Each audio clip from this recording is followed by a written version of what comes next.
합격하면 꼭 이런 인터뷰나 뭐 발표회나 이런 거 해봐야지 하면서 혼자 머릿속으로 난 이걸 할 거야 라고 늘 하면서 공부를 했었던 것 같아요. 그게 약간 오늘 진짜 약간 꿈꾸는 기분이기도 하고. 안녕하세요. 저는 이번에 인천 지역에 응시한 라고 하고요. 저는 전문 상담 과목으로 응시해서 이번에 합격을 했습니다. 저는 시험 공부 기간은 1년 정도 돼서 초수에 합격한 케이스고요. 점수 같은 경우에는 1차 점수는 74점이 나왔고 2차까지 다 합했을 때는 169.87 이렇게 나와서 합격을 했습니다.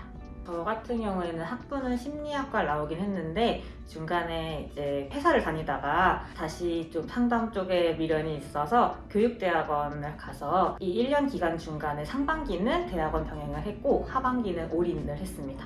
최종 합격 딱 글자를 보자마자 진짜 갑자기 눈물이 막 나더라고요. 그냥 딱 보자마자 눈물이 막 나서 여기저기 전화 막 해가지고 울고 그래서 합격했다고 자랑도 하고 되게 믿기지 않으면서 너무 기뻤던 것 같아요.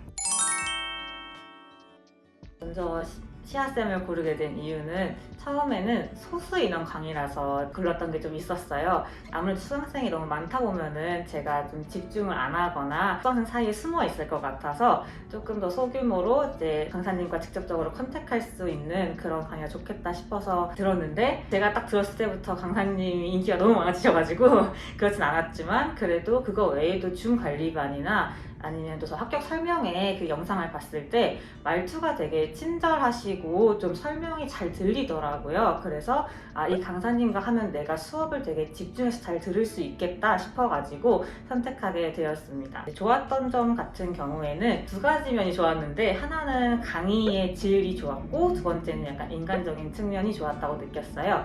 먼저 강의의 질 같은 경우에는 또 저도 심리학과를 졸업하긴 하고 대학원 다니긴 했지만 심리학 전공 공부를 오래 한 건 아니다 보니까 약간 초수이고 걱정이 많았는데 강사님 설명이 되게 자세하고 꼼꼼해서 쭉 따라가면서 이해가 충분히 됐다는 게 좋았고 또 내용 중간중간에 반복도 많이 해주시고 수강생들이 이해를 잘 하고 있는지 이런 것도 살펴봐 주셔서 충분히 이해를 하고 넘어갈 수 있다는 점이 되게 좋았던 것 같아요. 또 인간적인 측면이라고 하면 되게 친절하고 다정하시거든요. 그 수강생 한 명 한 명 신경 많이 써주시고 수업 중간중간 응원의 말 같은 것도 많이 해주시고 그러다 보니까 임용 시험이 되게 외롭고 혼자 있고 불안한데 강사님의 그 친절함과 다정함이 되게 의지가 되고 힘이 됐던 것 같아요. 그래서 그런 점들이 되게 좋았습니다. 저는 이제 상반기랑 하반기로 크게 나눠볼 수가 있고 하반기가 좀 더 세세하고 상반기는 아무래도 대학원 병행했다 보니까 조금 이제 뭉뚱그려지긴 한데 이제 나눠서 말씀을 드려보자면 상반기 같은 경우에는 내용 이해만 충실히 하자를 최대한 그 목표를 잡고 공부를 했었어요. 아무래도 대학원 강의도 듣고 교생 실습도 나가고 졸업 준비까지 하다 보니까 제가 내용을 충분히 이해하는 것 이상으로 하긴 좀 힘들더라고요. 그래서 직강 다니고 또 줌 관리반 참여를 해서 최대한 그 주차의 내용들은 충분히 이해를 하자라는 목표를 갖고 공부를 했어요. 그래서 내용 이해를 하기 위해서 이제 여러 가지 방법을 썼는데 첫 번째는 전공 서적들을 활용한 건데 제가 이제 학교 다닐 때 좀 말을 잘 듣는 학생이라서 이제 교수님들이 이 책을 사세요라고 하면 다 샀거든요. 그것들이 집에 다 남아있다 보니까 공부하다가 모르는 내용이 나오면 전공책을 펴가지고 또 찾아보고 이 내용이 내가 이해에 도움이 된다 그러면 이제 시아쌤 교재에 옮겨서 적어놓기도 하고 이러면서 내용 이해를 충분히 하려고 했었고 두 번째로 인터넷 검색도 많이 활용을 했어요. 전공 서적도 이제 번역서다 보니까 좀 이해가 안 되는 부분들이 있는데 구글이나 이렇게 검색을 하다 보면은 되게 많이 나오거든요. 그래서 여러 가지 매체들을 통해서 이해를 하기 쉬운 방법으로 공부를 했었고 그다음에 이렇게 이해를 잘했을 때 이제 세 번째로는 카페에 질문글들을 좀 활용을 했어요. 내가 다 이해한 것 같기도 한데 카페에 있는 질문글을 보다 보면은 아는 것 같은데 설명하기가 되게 어려울 때가 있고 설명을 하려다 보면은 나도 헷갈리는데 싶어지는 순간이 오더라고요. 그래서 그거를 이 질문자에게 내가 이해 가능하게 설명할 수 있는 그런 식까지 이해를 해보자라는 생각을 해서 카페에 질문글을 한 번씩 확인해보고 거기에 답변도 달아보고 이랬었거든요. 그러면서 이게 설명력도 높아지는 느낌이 들더라고요. 저희 시험이 서술형이다 보니까 제가 쓴 답변을 다른 사람이 읽고 이해 가능하고 충분히 잘 읽히면 고득점 받을 수 있지 않을까 싶어지더라고요. 그래서 카페 질문글을 통해서 답변을 설명을 충분히 해나가는 방식으로 하다 보니까 이제 답안 서술할 때도 조금 그런 면이 녹아지던 느낌이 났습니다. 네, 그리고 이 내용 이해를 한 다음엔 이해만 하면은 끝나진 않으니까 이제 암기도 이어서 했는데 내용 이해를 다 하고 난 다음에는 교재에 있는 그 문장을 그대로 외워보려고 많이 했어요. 특히 강의 시간에 중요하다고 한 내용을 우선순위로 정해서 그 순서대로 그 문장을 통으로 외워서 처음에 한번 읽어보고 안 보고 한번 말해보고 그 문장을 그대로 말할 수 있을 때까지 반복적으로 외워서 얘기를 했거든요.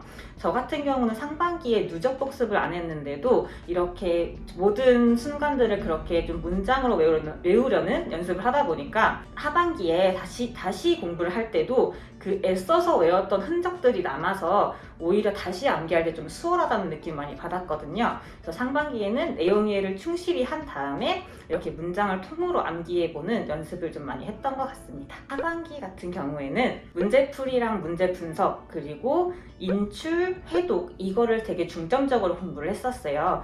그 7, 8월 달부터 문제풀이 기간이다 보니까 직강 나가서 이제 문제풀이 시간에 문제를 다 풀어보는 걸 목표로 했고 해설도 충분히 들어보고 제가 실수한 거는 왜 실수를 했는지 살펴보는 연습을 좀 많이 했던 것 같고요. 그러면서 이제 그 인출을 좀 해봐야겠다 싶어서 근데 백지 인출은 과목이 너무 많다 보니까 어렵더라고요. 그래서 목차표를 따로 만들어서 그 목차표를 보고 인출하는 방식으로 해봤고 그다음에 회독을 하기 위해서 그 문제풀이가 만약에 1주차에 이상심리학을 한다면 그 전주에 이상심리학을 먼저 인출을 해보고 그 다음 주에 이상심리 진도를 나가고 나면 또 퀴즈반이나 복습반 하기 위해서라도 복습을 하다 보니까 최소한 2번, 많으면 3번까지 해당 과목을 2주 안에 복습하게 되더라고요. 이러한 방식으로 꾸준하게 이제 과목을 회독하고 인출하고 이걸 반복해 나갔던 것 같습니다. 모의고사 기간 같은 경우에는 일단 저는 직강에 나가다 보니까 시험 시간, 정해진 시간 안에 문제를 풀어보는 연습을 꾸준히 하려고 했는데 저는 이게 되게 중요하다고 생각을 했어요. 시험장에 가면 긴장하고 떨려서 많이 못 쓰기도 하고 생각이 안 나면 머뭇대기도 하게 되는데 실제로 시험처럼 그 전체 시간을 사용해서 모르는 건 고민해보고 아는 거는 충분히 써본 연습을 하면 시험장에서도 그게 나타나더라고요. 아, 내가 이렇게 써야겠다. 지금 시간이 이만큼이니까 이건 빨리 해야겠다라는 그러한 루틴이 잡혀서 몸이 시간을 기억하기 때문에 모의고사 기간에는 시간에 딱 맞춰서 풀어보는 연습을 하는 게 되게 중요하다. 그리고 2번째는 틀린 문제, 내가 애매했는데 맞췄던 문제 같은 경우는 반드시 오답 노트를 만들어서 그것들을 분석해 나가는 연습을 했어요. 내가 왜 틀렸지, 어디서 헷갈렸지, 뭐랑 헷갈렸지를 확인하고 여기서 키워드가 되는, 힌트가 되는 문장은 뭐였을까를 표시해 나가면서 오답을 하고 문제를 분석하는 연습을 했던 것 같아요.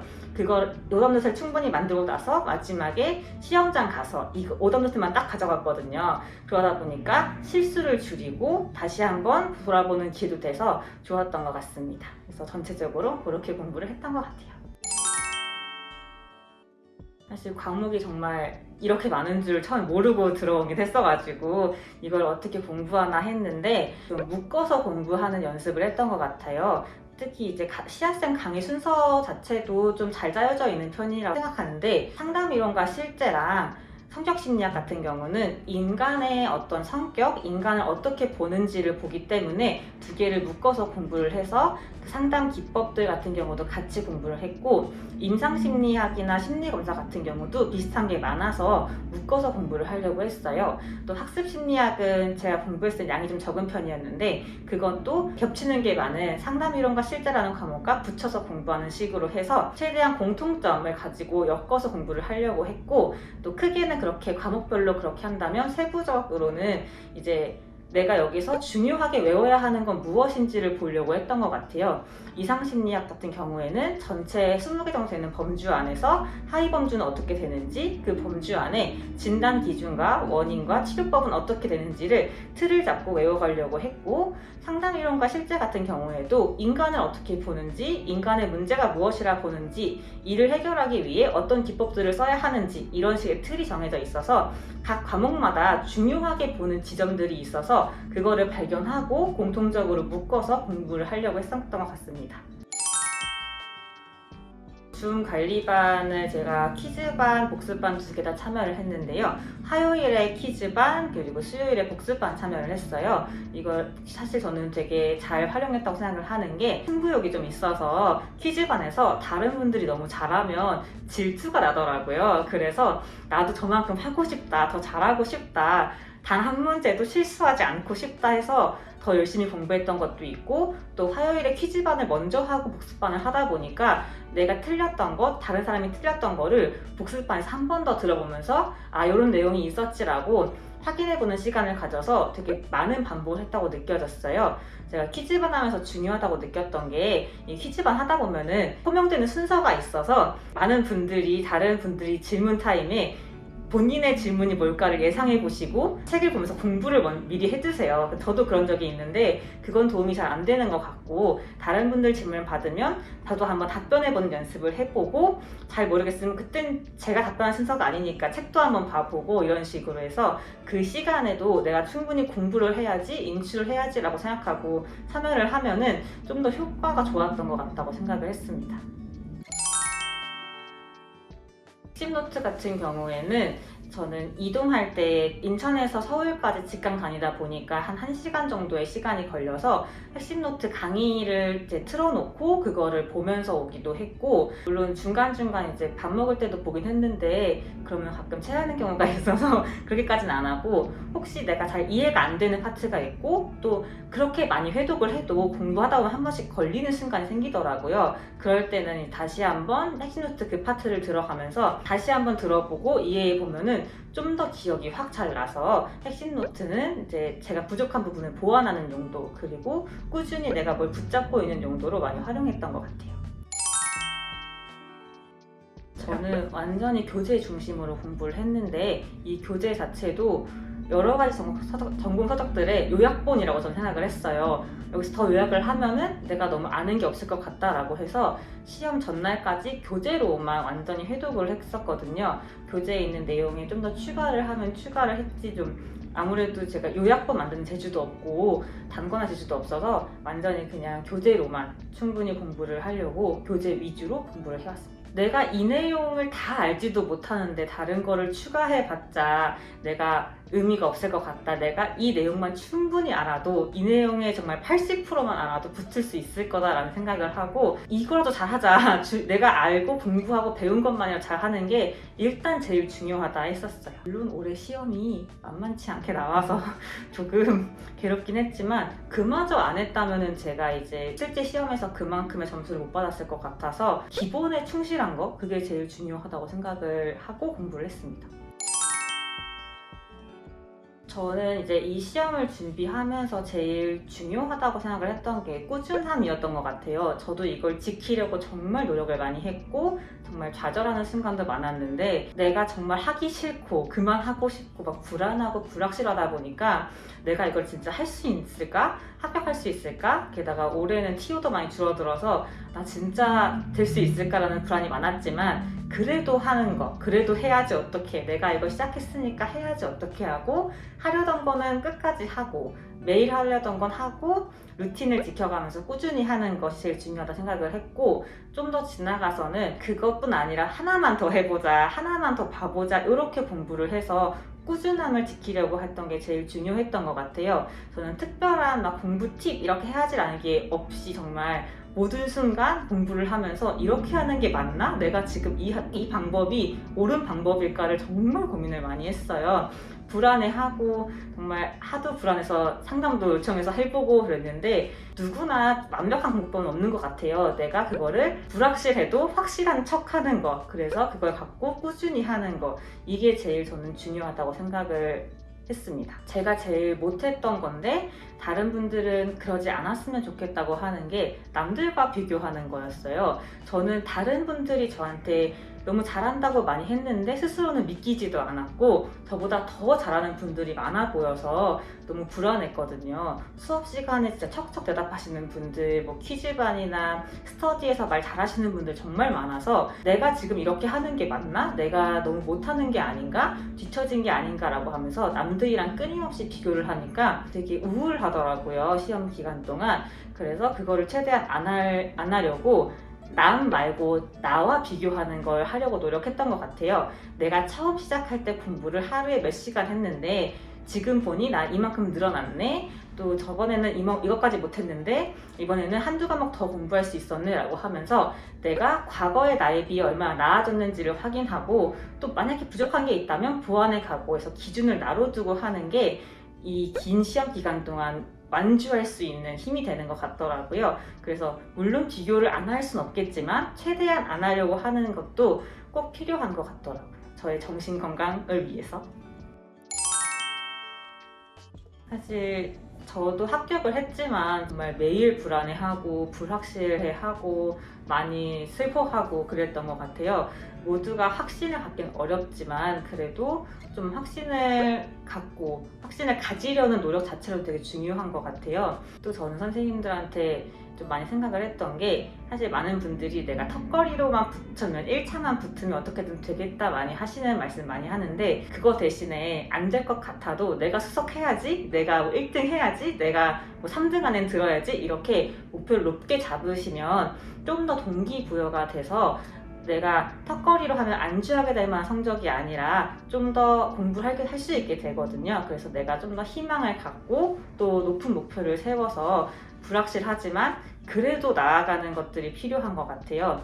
저 역시 불안했지만 결국엔 합격을 한 것처럼 선생님들 역시 그 불안한 시간들 속에서 작은 확신이나 또 분명한 목표를 가지고 계신다면은 그거를 향해 나아가시다 보면은 저처럼 합격이라는 그 결과를 받으실 수 있을 것 같다고 생각을 합니다.